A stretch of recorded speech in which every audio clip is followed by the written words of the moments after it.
Salut à tous. Alors, je sais même plus quel jour on est. C'est vrai que je suis un peu paumé. Du coup, nouvelle digression. Aujourd'hui, on va parler de conversion. Euh, J'avais un peu hésité à faire cette vidéo. Là, je me sentais pas encore forcément dans l'humeur de le faire. Mais vu qu'aujourd'hui ça va mieux, on va en profiter. Puisque c'est quelque chose dont j'avais déjà parlé un petit peu. Alors, pas dans les commentaires de la vidéo précédente, mais sur Discord, je crois, avec quelques personnes.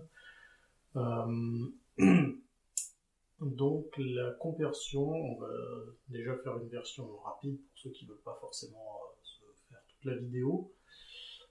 Ça va être la version positive de l'empathie. Donc vous connaissez certainement plutôt la compassion, qui est généralement le fait de partager une douleur avec quelqu'un, ce qui est un réflexe plutôt naturel en fait pour essayer d'alléger un peu la souffrance de la personne.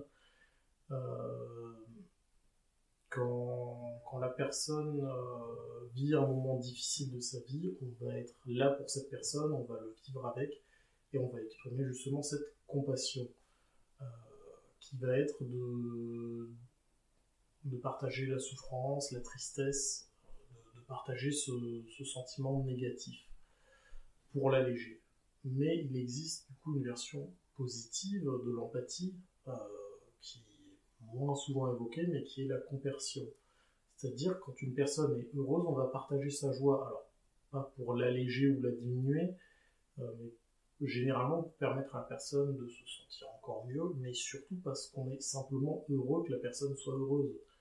Euh, Ce qui va arriver très souvent pour des amis, ce qui va arriver dans la famille, ce qui arrive aussi bien entendu dans certaines relations amoureuses. Alors quand je dis certaines, pas toutes, mais pour les familles non plus, pour les amis, en général vu qu'on les choisit, si quand même, j'espère que vous êtes heureux quand vos amis sont heureux et que vous n'en êtes pas jaloux. Après, vu que je sais qu'il y a des plus jeunes qui regardent ça aussi, quand on est encore dans les cours de récré, que ce soit collège, lycée, et même plus tard dans les études, je ne remets pas du tout en cause euh, la maturité dont on peut faire preuve, mais il y a quand même toujours encore un manque d'expérience de vie qui fait que on peut décider d'être ami avec quelqu'un parce qu'on a des affinités communes. Et c'est vrai que ça se fait même plus tard, mais il va quand même y avoir une certaine jalousie, une certaine envie par rapport à d'autres qui fait qu'on ne va pas forcément se réjouir de leur réussite, se réjouir de leur joie. Personnellement, je ne vois pas ces personnes comme étant des amis, mais voilà. Il y a des amis de mes amis qui ne sont pas mes amis, forcément. Après, je sais qu'il y a quand même les personnes que je vois comme amis, quand j'entends qu'il se passe quelque chose de bien pour ces personnes, j'en suis, je suis réjoui je me réjouis pour eux aussi. Euh, voilà. Euh, et même au niveau de la famille, bon là j'ai pas de succès récent dont je puisse parler par rapport à des proches. Mais voilà. Après, on peut reboucler simplement sur mon avant-dernière vidéo sur la polyamorie. Euh, je sais que les partenaires de ma compagne, non seulement ont même poussé un petit peu au cul pour qu'on se mette ensemble, ils savaient que j'étais intéressé par elle depuis un paquet d'années. Euh, il se doutait qu'elle de son côté ça pouvait lui convenir aussi, bah voilà, ils ont fortement aidé, mais surtout ils étaient très contents pour elle, pour moi, pour nous. J'ai toujours et encore un peu de mal avec ça. Non pas que je me réjouirais pas pour eux, là typiquement je sais qu'un des partenaires de ma partenaire a un peu plus de mal dans sa vie, si bah, par effet boule de billard, si lui était plus heureux, ma compagne serait sans doute plus heureuse et moi je serais heureux pour elle et donc indirectement heureux pour lui. Euh, Après, je l'apprécie beaucoup, mais je ne l'ai pas vu encore énormément. C'est quelqu'un qui reste malheureusement assez reclus, même au début que j'ai commencé à le connaître, il était déjà un petit peu rare de le voir. Mais voilà, c'est quelqu'un avec qui le courant passait bien, j'ai l'impression, et j'aurais plaisir à le revoir. Mais ça, c'est un tout autre sujet, et c'est pas forcément quelque chose que je veux mettre en place public. Mais toujours est-il, si ma compagne est heureuse dans ses relations, je suis heureux pour elle. Et ça passe, je pense, au-delà du fait d'être heureux d'être avec elle. Forcément, je suis heureux d'être avec elle, mais si maintenant, y a l'un ou l'autre soir où elle me dit j'ai envie de voir quelqu'un d'autre, je serais heureux pour elle quand même. Alors ça s'est pas encore beaucoup produit jusque-là, et je vous avais parlé un petit peu de mon coup de blues qu'il y avait eu en octobre quand j'avais pété ma Clio 1 sur un rond-point foireux à Épinal. Et que du coup, non seulement moi je ne pouvais pas la voir, j'étais coincé dans les Vosges, et si vous êtes alsacien, vous connaissez les préjugés qu'on a là-dessus. Non, vraiment, j'ai rien contre eux, mais j'étais loin de mes proches et je me suis pas spécialement fait de nouveaux amis là-bas. Donc voilà, moi j'étais bloqué là-bas sans véhicule, je savais que ça allait me coûter des sous que j'avais pas prévu de débourser tout de suite. Euh, et elle voyait un de ses autres copains 2-3 jours après. Donc là, effectivement, il y avait eu un coup de blues, mais c'est pas tellement parce qu'elle voyait quelqu'un, c'est plus parce que moi je ne pouvais pas la voir. Pas juste à ce moment précis-là, ça me gênait pas de pas la voir ce soir-là, c'est juste que j'allais pas pouvoir la voir pendant plusieurs semaines, puisque je n'avais pas la bagnole. Et donc pour franchir l'école Vosgien, j'avais pas envie de payer des fortunes à la SNCF. Mais voilà, du coup, donc la conversion, le fait de vouloir, enfin le fait d'être heureux parce que les gens sont heureux, je pense que c'est quand même quelque chose qui est important, pas que dans la situation actuelle, dans la société de tous les jours en fait. On devrait plus souvent euh, avoir non seulement cette réaction naturelle d'être heureux pour les autres, mais aussi avoir du coup cette envie en permanence, non pas seulement de participer à la tristesse et au malheur des personnes, parce que c'est bien de l'alléger, mais aussi avoir véritablement l'envie de leur rendre le sourire. Et ça, en fait, de tout temps, pas seulement quand les personnes sont au plus bas. Je pense que même dans la morosité longue durée, il faut voir que les personnes euh, pas forcément ne vont pas bien, mais simplement ne vont pas bien. Et oui, il y a une énorme zone grise entre les deux.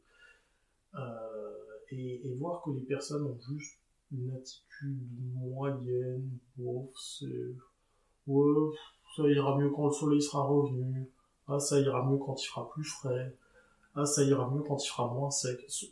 Ça ira mieux quand tel collègue sera pas là. Ça ira mieux quand j'aurai des vacances. Non, tout ça, ça reste une ambiance qui est assez grise, qui est pas très optimiste. Et ça, faut peut-être le voir chez nos proches et leur dire, viens, on va faire tel truc ensemble. Et quand on s'apprécie véritablement, l'autre personne sera heureuse déjà un peu plus de vous avoir vu, heureuse de vous avoir vu l'exprimer, et ça marche même avec les collègues de travail, j'ai envie de dire, du moment où vous les appréciez un minimum. Après voilà, je ne vais pas non plus vous inciter à aller vers ceux avec qui il y a un éventuel passif plus ou moins lourd, ceux avec qui vous n'avez pas tué de discussion et dire je vais lui sourire en espérant éclaircir sa journée. Non, ça ne marchera pas aussi bien. Mais avec le collègue avec qui vous partagez le bureau depuis maintenant 5-6 ans, vous êtes arrivés à peu près en même temps et puis évidemment au même âge, oui, les chats font encore des bêtises à côté. Là, ça peut être une bonne idée de dire moi j'ai passé un super week-end, tata. Les personnes ne seront pas naturellement envieuses, et si elles le sont, c'est un biais contre lequel il faut lutter. Leur dire ouvertement, voilà, moi j'étais content ce week-end, peut-être ajouter est-ce que toi ça allait, est-ce que t'as envie qu'on se fasse un truc ensemble, tout ça. Je pense que c'est un biais qui a tendance à s'effacer. Quand on voit des personnes qui sont heureuses et qui l'affichent non pas pour vous rendre envieuse et que c'est je veux dire, ça finit par être flagrant que c'est pas pour créer de la jalousie ou quoi que ce soit. Je pense que les personnes vont finir par positiver de vous voir être positif. Avoir quelqu'un de radieux dans l'équipe, je pense que ça reste dans l'équipe ou parmi ses proches, pour rester aussi dans le milieu familial et amical. Avoir quelqu'un de radieux parmi ses contacts, ça rend naturellement plus positif. Je dis pas quand on va pas bien, on a tendance à être envieux, effectivement, à être jaloux de ça, de ces personnes qui sont capables d'être heureuses. Mais si ces personnes viennent discuter avec nous et essayer de voir un petit peu quels peuvent être nos problèmes, je pense quand même que ça reste quelque chose de bienveillant et qu'on est capable, quel que soit son état. Et je suis un grand dépressif, ça je pense que je l'ai déjà dit dans mes vidéos, j'en prends pas beaucoup quand je suis au fond, donc forcément ça ne se voit pas autant. Mais je vous invite à voir mes Rightful de novembre, vous verrez qu'en général je suis pas trop bien, surtout celui de 2018. Mais bref, je pense quand même qu'avoir quelqu'un de radieux dans sa vie, ça aide à rester positif. Je pense que c'est important dans la société qu'on a actuellement et pas que avec le confinement. Alors c'est vrai que ça aide vraiment pas parce que la plupart des personnes sont quand même assez extraverties et ont besoin du coup de cette énergie qui vient des autres et ne les voir que par visioconférence, ça réduit quand même beaucoup l'effet. Mais voilà, de manière générale, je pense que c'est bien d'avoir quelqu'un de positif dans sa vie. Je tiens à remercier ma compagne qui verra certainement ce passage d'ici une petite semaine. Voilà, merci chérie d'être aussi positive dans ma vie. Moi, ça m'aide beaucoup à garder le cap. Et je pense que je vais vous laisser là, après les mêmes remarques que d'habitude. Donc si jamais vous avez un commentaire par rapport à la qualité, des idées de sujets qui pourraient vous intéresser, enfin, où ça pourrait, comment dire ça, vous pensez que ça pourrait être intéressant que j'en parle, n'hésitez pas à le mettre dans les commentaires, ou si vous me connaissez par un autre biais, ça marche aussi. Et n'hésitez pas à partager un petit peu la vidéo. La chaîne a eu un gros coup de mou au mois d'avril, parce que j'avais moins de temps pour faire les vidéos, et elles ne sont même pas encore vraiment remises. Moi, ça me plairait de reprendre un petit peu le rythme qu'on avait avant. Voilà, sur ce, je vous laisse, et je sais pas du tout quel sera mon prochain sujet. Salut!